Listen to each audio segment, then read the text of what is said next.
The next commission was the Secondary Education Commission, which was formulated during the year 52-53. Dr. Lakshman Swami Mudliar, who was the VC of the Madras University, was the chairman of the commission.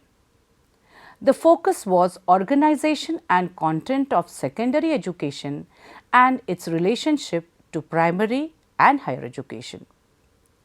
This commission suggested to end intermediate college and merge class 11 with secondary schools and class 12 with the degree college. So, degree course should be of 3 years. 1 year pre-university course for high school students to enter universities or the professional courses. An important aspect of this commission was that it laid the foundation of the process of vocationalization of education in India. This commission also stressed, like the earlier commission, on the agriculture education. Technical institutions should also be opened near factories so that students can get benefit of practical training was another important recommendation. Industrial education cess should be levied on industries to be so that it would help the financing of the technical education.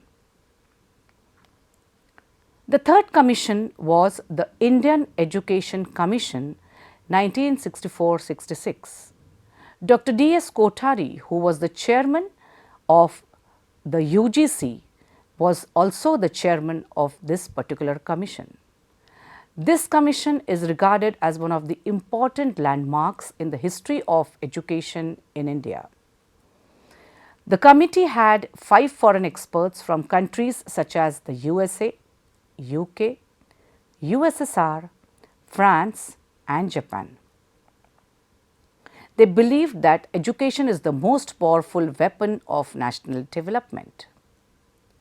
The opening statement of this commission was that the destiny of India is being shaped in its classrooms. The statement itself talks a lot about the vital importance of education in the development of a nation. This commission recommended the 10+2+3 pattern of education which we follow even today. Another important recommendation was the 3-language formula to be used in the school education.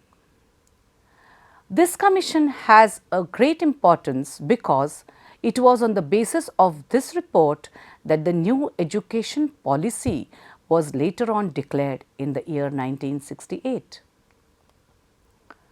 The commission recommended again that there should be one agricultural university in each and every state.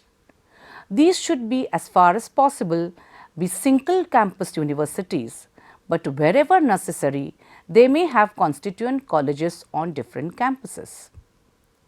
With respect to technical education, they stated that practical training in the industries should be an integral part of this kind of education.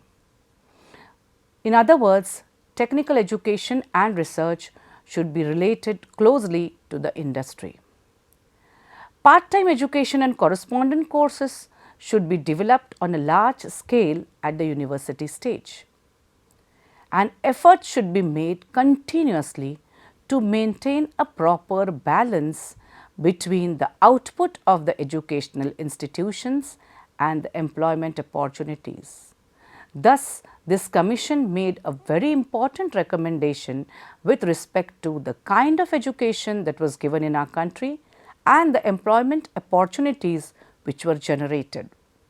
The Indian Education Commission also stated that the number of whole-time students to be admitted to the college or university department should be determined with reference to the various infrastructural facilities available with the university or the department and also to the strength of the staff. Also, they stated that considerable care should be taken while establishing new universities.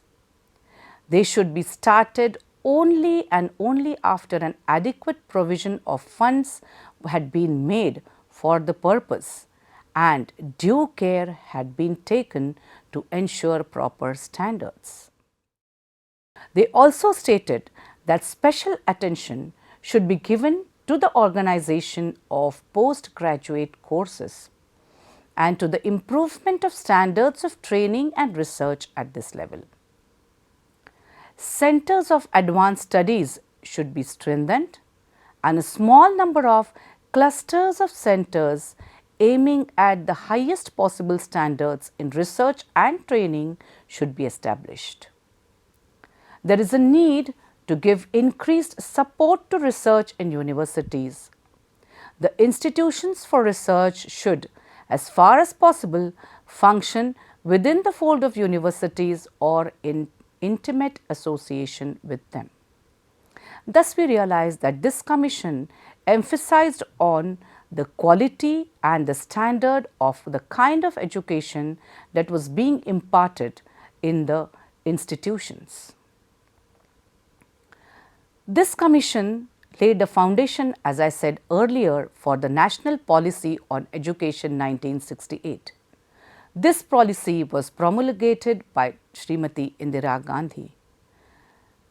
The policy emphasized again that the infrastructure facilities as well as adequate funds were of vital importance and should be given due consideration before establishing new universities. Also, they emphasized on the important aspect of the type of education that would be imparted and the employment opportunities that would be generated out of it. This policy also emphasized on the establishment of agricultural university in every state. In technical education, again they emphasized on the practical training which was to be given to the students. They also emphasized on the organization of postgraduate courses and the improvement of standards of training and research at this level. The other recommendation was that the centers for advanced studies should also be strengthened. Clusters of centers aiming at the highest possible standards in research and training should be established, and special attention should be given to university level books in regional languages. So, this was also one of the important aspects which was emphasized by this policy on education.